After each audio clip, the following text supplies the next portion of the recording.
नमस्कार साथियों, welcome to नाम नॉलेज हब। कैसे हैं आप लोग? आशा करते हैं अच्छे होंगे और आप सभी की तैयारी शानदार तरीके से चल रही होगी। तो साथियों 67 बीपीएससी का जो आपका एग्जाम हुआ था 30 सितंबर को, और उसमें किस किस सेक्शन से क्या क्या क्वेश्चन पूछे गए थे इस वीडियो में हम लोग देखेंगे। साथ साथ आपको ये भी बताएंगे ये सारे प्रश्न किस बुक या किस नोट से थे। वीडियो को शुरू से लेकर अंत तक ज़रूर देखिएगा। और सबसे पहले हम लोग जो है क्वेश्चन को देख लेते हैं ताकि आप लोगों का रिकॉल हो सके। तो चलिए, और अंत में आपको बताएंगे कि किस बुक को आपको पढ़ना है जो अंतिम समय में आप बिहार स्पेशल में काफ़ी ही अच्छा कर सके। क्योंकि साथियों 33 से 34 क्वेश्चन पूछे जाते हैं और काफ़ी ही मजबूत सेक्शन है। अगर आप इसे अच्छे से कर लेते हैं तो आपके रिजल्ट की गारंटी बढ़ जाती है। तो चलिए शुरू करते हैं। पहला प्रश्न पूछा गया था कि बिहार के आर्थिक सर्वेक्षण 2021-22 के अनुसार गलत कथन को चुनिए। यह प्रश्न पूछा गया था। इसमें दिया गया था कि बिहार में तृतीयक क्षेत्र 8.5% की उच्चतम दर से बढ़ा था। दूसरा दिया गया था बिहार में प्राथमिक क्षेत्र में 2.8% की दर से वृद्धि हुई। और तीसरा पॉइंट था कि बिहार में प्राथमिक क्षेत्र में 2.3% की दर से वृद्धि हुई थी और बिहार में द्वितीयक क्षेत्र में 4.8% की दर से वृद्धि हुई थी। तो इसमें आपको गलत कथन को चुनना था, क्या होगा। तो इसका जो सही उत्तर था वो था, आपको याद रखना है कि बिहार में जो प्राथमिक क्षेत्र की जो दर थी वो आपको याद रखना है 2.3 थी, 2.8 नहीं थी। यानी ये जो ऑप्शन आपका हो जाता ऑप्शन बी, ये गलत हो जाता। तृतीयक क्षेत्र में सर्वाधिक थी यानी 8.5% थी और प्राथमिक क्षेत्र में 2.3% थी। और बात करें द्वितीयक क्षेत्र में तो द्वितीयक क्षेत्र में 4.8%। इसमें आपका गलत पूछा गया है तो ऑप्शन बी जो होता वो आपका गलत कथन हो जाता। आपको बता दें कि बिहार के जो उप मुख्यमंत्री थे तभी के संदर्भ में, अभी तो नहीं है, अभी हैं तेजस्वी यादव, तभी हुआ करते थे तारकिशोर प्रसाद। उन्होंने 25 फरवरी 2022 को 16वां बिहार आर्थिक सर्वेक्षण 2021-22 रिपोर्ट प्रस्तुत किया था। लॉकडाउन के प्रभाव के कारण बिहार का जो सकल राज्य घरेलू उत्पाद था 2020-21 में मात्र 2.5% बढ़ा था, लेकिन यह राष्ट्रीय औसत में बेहतर था। अगर आप आर्थिक सर्वेक्षण के मेरे पिछले वीडियो को देखे होंगे और देखकर अगर आप एग्जाम देने गए होंगे तो इस क्वेश्चन को आप जरूर बनाए होंगे, क्योंकि उसमें इसे बताया गया है। और जल्द ही जो है आर्थिक सर्वेक्षण बिहार बजट का फिर से हम लोग वीडियो लाएंगे और व्याख्या के साथ साथ हम लोग MCQ के फॉर्म में भी उसे देखेंगे। चलिए आगे बढ़ते हैं। शहरीकरण के बढ़ते स्तर के अनुसार बिहार के निम्न जिलों का सही क्रम चुनिए, ये प्रश्न पूछा गया था। अगर इसमें आप थोड़ा सा भी दिमाग लगाते तो देखिए, सबसे पहले तो आपका शहरीकरण में पटना हो जाएगा। तो देखिए किस में पटना है सबसे ऊपर, यानी ये सबसे ज़्यादा पटना है, इसमें भी सबसे ज़्यादा पटना है। तो ये दो ऑप्शन में कोई होगा, ये दो तो पहले ही निकल गया। पहले आप जो है निकालना सीखे। बहुत सारे लोगों को कन्फ्यूज़न था कि बी होगा या सी होगा। तो इस प्रश्न का जो सही उत्तर हो जाता वो हो जाता आपको ऑप्शन सी। सबसे ज़्यादा जो शहरीकरण है वो पटना में है, उसके बाद मुंगेर में है, उसके बाद नालंदा में है। ऑप्शन सी इसका सही उत्तर हो जाता। अगला प्रश्न है कि वित्त वर्ष 2022-23 के लिए राजकोषीय घाटा बिहार के GSDP का कितना प्रतिशत होने का अनुमान है, ये प्रश्न पूछा गया था। सही उत्तर इसका हो जाता ऑप्शन ए, 3.47। बात करें बिहार बजट के बारे में तो जैसा कि आपको पता है कि बिहार बजट जो है किसके द्वारा पेश किया गया था, तो ये भी तारकिशोर प्रसाद के द्वारा पेश किया गया था 28 फरवरी को, जो कि बिहार का 15वां बजट था और तारकिशोर प्रसाद के कार्यकाल का दूसरा बजट था। इस बजट का जो कुल आकर था वो था, याद रखना है आपको, 2,37,691.19 करोड़ रुपए। और बिहार की अर्थव्यवस्था में जैसा कि आपको बताया 2.5% की वृद्धि दर्ज की गई थी और 2022-23 में विकास दर जो था वो 9.7% रहने का अनुमान भी लगाया गया था। और राजकोषीय घाटे के बारे में पूछा गया है तो 3.47 वहीं आपका आंसर हो जाता। वह विकल्प चुनिए जात निश्चय 2 योजना का हिस्सा नहीं है, ये प्रश्न पूछा गया था। तो आपको बताना था इसका सही उत्तर क्या हो जाता। तो 7 निश्चय 2 पॉइंट योजना में क्या क्या शामिल है सबसे पहले ये जान लें आप। सबसे पहला है युवा शक्ति बिहार की प्रगति के लिए, दूसरा है सशक्त महिला सक्षम महिला के लिए, तीसरा है हर खेत तक सिंचाई का पानी के लिए, चौथा है स्वच्छ गांव समृद्ध गांव के लिए, पांचवा है स्वच्छ शहर विकसित शहर के लिए, छठा है सुलभ संपर्कता के लिए और सातवां जो आपका लक्ष्य था 7 निश्चय 2 के लिए वो था सबके लिए अतिरिक्त स्वास्थ्य सुविधाओं के लिए। 2022-23 के बजट में इस योजना के लिए 5,000 करोड़ रुपए के बजट का प्रावधान किया गया था, जिसमें सर्वाधिक जो बल दिया गया था वो युवा शक्ति बिहार की प्रगति को दिया गया था, जिसमें 1153 करोड़ रुपए खर्च करने की बात कही गई थी। जो इसमें शामिल नहीं था वो नहीं था आपको सबके लिए वायु मार्ग, ये जो है इसमें शामिल नहीं था। बाकी ये तीनों इसमें शामिल थे। सही उत्तर क्या हो जाता ऑप्शन बी। आशा करते हैं साथियों सभी बातें आपको समझ में आ रही होगी। अगर आप चैनल पे पहली बार आए हैं तो चैनल को जरूर सब्सक्राइब कर दें, वीडियो अच्छा लग रहा है तो वीडियो को लाइक जरूर कर दें। अगला पॉइंट पूछा गया था, अगला प्रश्न था कि प्रति व्यक्ति आय के अवरोही क्रम में बिहार राज्य के जिले का सही क्रम चुनिए। यह भी क्वेश्चन हमारे द्वारा करवाया गया था। तो इसका जो सही उत्तर हो जाता वो हो जाता नवादा। सबसे जो कम प्रति व्यक्ति आय है वो शिवहर जिला का है। अगर आप ऑप्शन से ही देख सकते हैं, इसमें सबसे अंत में कौन है? शिवहर। जिसमें सबसे अंत में शिवहर होगा तो वहीं आपका आंसर हो जाएगा। बाकी ये तीनों तो ऑटोमेटिक यहाँ से हट गया। चलिए सही उत्तर क्या हो जाता? Option C. आसान प्रश्न था। फरवरी 1922 ईस्वी में पुलिस चौकी में आग लगने की घटना से संबंधित चौरी चौरा किस राज्य में है? ये क्वेश्चन पूछा गया था। तो चौरी चौरा आपको पता ही होगा उत्तर प्रदेश में है। खुदीराम बोस ने किस स्थान पर किंग्स फोर्ट की हत्या का प्रयास किया था? तो काफ़ी इजी क्वेश्चन है और सीडीपीओ के भी एग्जाम में ये प्रश्न पूछा गया था। तो 1908 ईस्वी में जो है इन्होंने मुजफ्फरपुर में जो है किंग्स फोर्ट की हत्या का प्रयास किया था। अगला जो प्रश्न है वो है आज़ाद दस्ता बिहार के किस आंदोलन के दौरान सक्रिय रहा था? ये प्रश्न पूछा गया है, बताएं। अगर आपने आधुनिक बिहार को पढ़ा होगा और हमारे वीडियो को देखा होगा तो जरूर इस प्रश्न का उत्तर दिए होंगे। सही उत्तर क्या हो जाता? भारत छोड़ो आंदोलन के दौरान जो है ये सक्रिय रहा था। प्रश्न अगला है कि 1946 ईस्वी में गठित अंतरिम सरकार के मंत्रिमंडल में श्रम विभाग किसे सौंपा गया था? तो ये जो सौंपा गया था ये आपको पता होना चाहिए, जगजीवन राम को सौंपा गया था। प्रश्न अगला है कि 1942 ईस्वी के किस त्यौहार के अवसर पर जयप्रकाश नारायण हजारीबाग जेल से फरार हुए थे? तो ये भी काफ़ी ही अच्छा क्वेश्चन था। सही उत्तर इसका हो जाता दीपावली के दिन, जब गार्ड छुट्टी पे थे, शोर शराबा हो रहा था, तभी जो है जयप्रकाश नारायण हजारीबाग जेल से फरार हुए थे। सही उत्तर क्या हो जाता? दीपावली के दिन।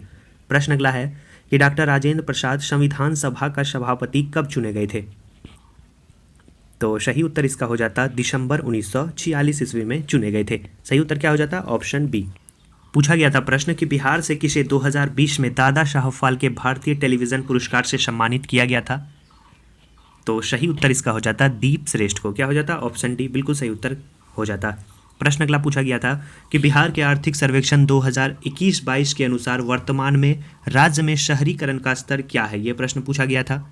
इस प्रश्न का जो सही उत्तर हो जाता वो हो जाता 15.3%। अगर आपने आर्थिक सर्वेक्षण अच्छे से पढ़ा होता तो इसका भी आप सही उत्तर दिए होंगे। अगला प्रश्न पूछा गया था कि बिहार में खादी के ब्रांड एम्बेसडर कौन है? तो तभी के संदर्भ में पूछा गया था, तो सही उत्तर इसका हो जाता मनोज तिवारी। लेकिन अभी आपको याद रखना है कि अभी जो वर्तमान में बिहार खादी के ब्रांड एम्बेसडर हैं वो है मैथिली ठाकुर। याद रखना है कौन है? मैथिली ठाकुर। अगला प्रश्न पूछा गया था कि माता सीता की विश्व की सबसे लंबी 251 मीटर की कहाँ निर्माण किया जा रहा है, किस जिले में किया जा रहा है? तो नाम से ही स्पष्ट है, माता सीता सीतामढ़ी। सही उत्तर क्या हो जाता है इसका? Option C. बिहार में ऑपरेशन प्रहार का संबंध किससे है? तो सही उत्तर इसका हो जाता, याद रखना है, शराबबंदी से है। ऑप्शन बी इसका सही उत्तर हो जाता। अगला प्रश्न पूछा गया था कि मगध शासक जो बिंबिसार थे उनका चिकित्सक कौन था? तो उनके चिकित्सक का नाम जीवक था। बिहार में तुर्क सत्ता का वास्तविक संस्थापक कौन था? वो था आपका इब्न बख्तियार खिलजी। क्या हो जाता? ऑप्शन डी बिल्कुल सही उत्तर हो जाता। बिहार के प्रथम भारतीय गवर्नर कौन थे? ये प्रश्न पूछा गया था। सही उत्तर हो जाता ऑप्शन सी, सत्येंद्र प्रसन्न सिन्हा। अगला प्रश्न है कि संथाल विद्रोह के नेता कौन थे? तो काफ़ी इजी क्वेश्चन है। तो सही उत्तर इसका हो जाता सिद्धू और कान्हू जो थे वो संथाल विद्रोह के नेता थे। अगला जो प्रश्न है वो पूछा गया था कि बिहार में चौरी विद्रोह जो है वो किस वर्ष हुआ था? बताएं इसका सही उत्तर क्या हो जाता? 1798 ईस्वी, यानी ऑप्शन ए हो जाता इसका सही उत्तर। इसके बारे में कुछ आपको बता दें कि बिहार में का जो चौरी विद्रोह था वो 1798 ईस्वी में हुआ था। इस विद्रोह का संबंध जो है वो चुआड़ विद्रोह से भी माना जाता है।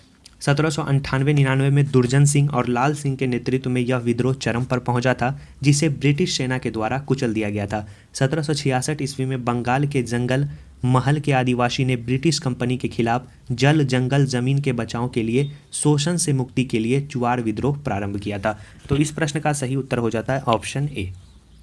अगला प्रश्न है कि किस वर्ष उड़ीसा को बिहार से पृथक किया गया था? तो काफ़ी ही हलवा क्वेश्चन इसे कह सकते हैं, 1936 ईस्वी में। अगला प्रश्न है कि प्रथम बौद्ध महासभा का आयोजन कहाँ किया गया था? सही उत्तर हो जाता राजगिरी में किया गया था। आपको पता है कि राजगिरी में कब किया गया था? तो राजगिरी में 483 ईस्वी में अजात शत्रु के शासनकाल में किया गया था। पूछा जाता है कि राजगिरी में कहाँ, कभी कभी पूछ दिया जाता है, तो राजगिरी आपके ऑप्शन में नहीं रहेगा, तो याद रखना है सप्तकर्णी गुफा में किया गया था। अगला प्रश्न है कि बिहार का शोक किस नदी को कहा जाता है। ये सबसे दुलारा क्वेश्चन है बीपीएससी का। या तो ये क्वेश्चन पूछा जाएगा या तो ये पूछा जाएगा कि चंपारण आने का न्योता गांधी जी को किसने दिया। अगर ये प्रश्न है तो ये नहीं रहेगा, ये रहेगा तो वो नहीं रहेगा। इसमें ये था इसीलिए वो नहीं था। सही उत्तर क्या हो जाता? कोसी नदी को बिहार का शोक कहा जाता है। प्रश्न अगला है कि बिहार के किस जिले में तिलहर कुंड जलप्रपात स्थित है। तो काफ़ी इजी क्वेश्चन था। कैमूर में स्थित है आपका तिलहर कुंड जलप्रपात। एशिया की सबसे बड़ी ताज़ा जल वाली गोखुर झील बिहार में कौन सी है? तो वो झील है कनवार झील, जिसे हम लोग कांवर झील के भी नाम से जानते हैं। कहाँ स्थित है? बेगूसराय में स्थित है। अगला प्रश्न है कि बिहार के किस जिले में सबसे अधिक सोने का भंडार मिला है। सही उत्तर इसका हो जाता जमुई में मिला है। क्या हो जाता? ऑप्शन डी बिल्कुल सही हो जाता। अगला प्रश्न जो पूछा गया था वो था कि बिहार के किस जिले को सिल्क सिटी के नाम से जाना जाता है। तो बिहार के भागलपुर को हम लोग सिल्क सिटी के नाम से जानते हैं। अगला प्रश्न पूछा गया था 2011 के जनगणना के अनुसार बिहार में महिला साक्षरता दर कितनी थी। सही उत्तर क्या हो जाता है? 51.50%। बिहार में कुल साक्षरता दर की बात करें तो कितनी है? 61.80%। अगला प्रश्न जो पूछा गया था वो भी काफ़ी इजी क्वेश्चन था कि बिहार राज्य का कुल भौगोलिक क्षेत्रफल कितना है। तो 94,163 वर्ग किलोमीटर है। अगर क्षेत्रफल की बात करें तो क्षेत्रफल के मामले में बिहार, याद रखना है, पूरे भारत में 12वें स्थान पे आता है। अगला प्रश्न जो था वो पूछा गया था कि सूची 1 का सूची 2 से मिलान करने के लिए दिया गया था, जिसमें बिहार के राज्यपाल कौन थे। तो बिहार के राज्यपाल फागू चौहान थे।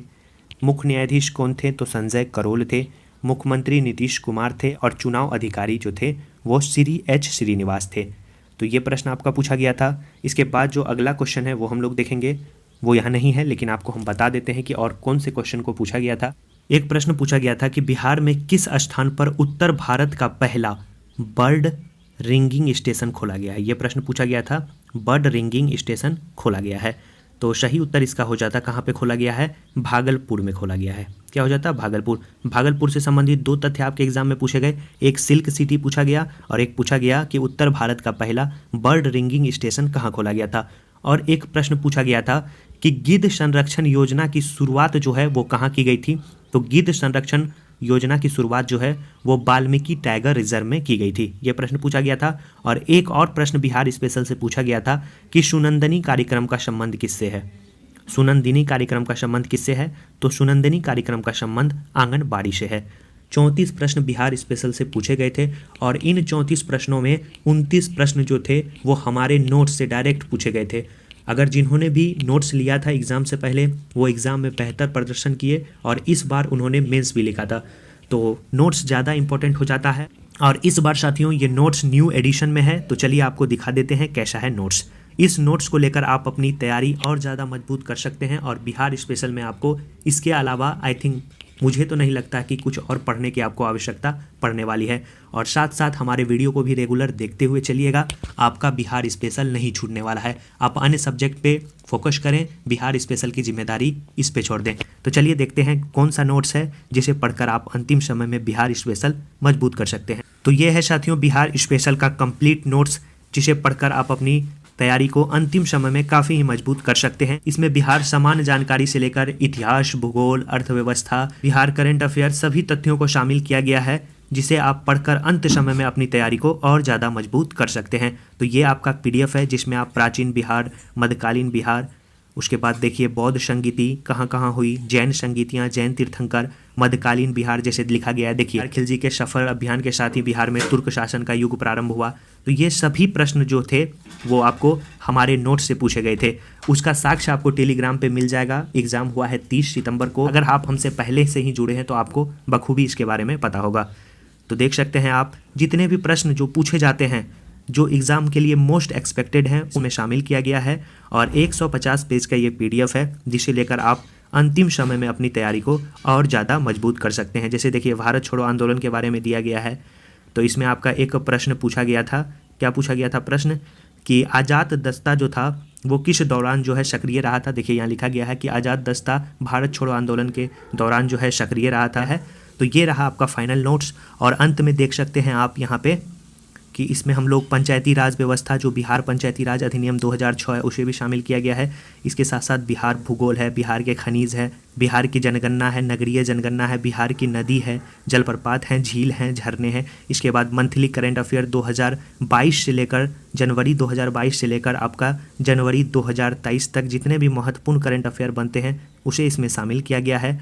साथ साथ आपको बता दें लास्ट में बिहार मंत्रिमंडल में कौन अभी किस पद पे हैं उसे शामिल किया गया है, बिल्कुल अपडेट के साथ। जैसे हाल ही में बिहार के नए राज्य के अधिवक्ता बने हैं पीके शाही, देखिए यहाँ पे लिखा गया है पीके शाही।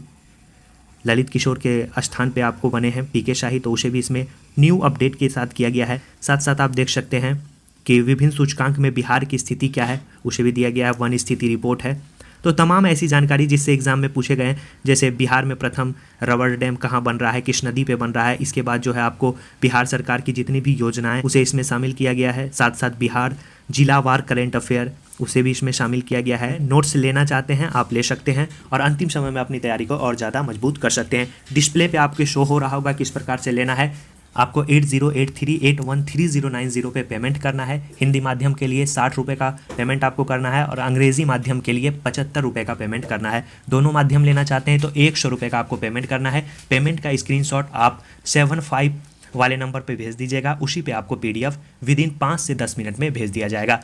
तो 12 तारीख को अभी तक तो आपका निर्धारित है एग्जाम होने वाला है, तो 12 तारीख के लिए आप पूरी तरह से तैयार रहें, इसे पढ़ें और अपनी तैयारी को और ज़्यादा मजबूत करें। आशा करते हैं सारी जानकारी आपको समझ में आ गई होगी। वीडियो को लाइक कर दें और दोस्तों के पास इसे शेयर भी कर दीजिए ताकि अन्य लोगों को भी इसके बारे में पता चल सके। मिलते हैं ऐसे ही शानदार वीडियो के साथ नेक्स्ट वीडियो में, तब तक के लिए धन्यवाद साथियों।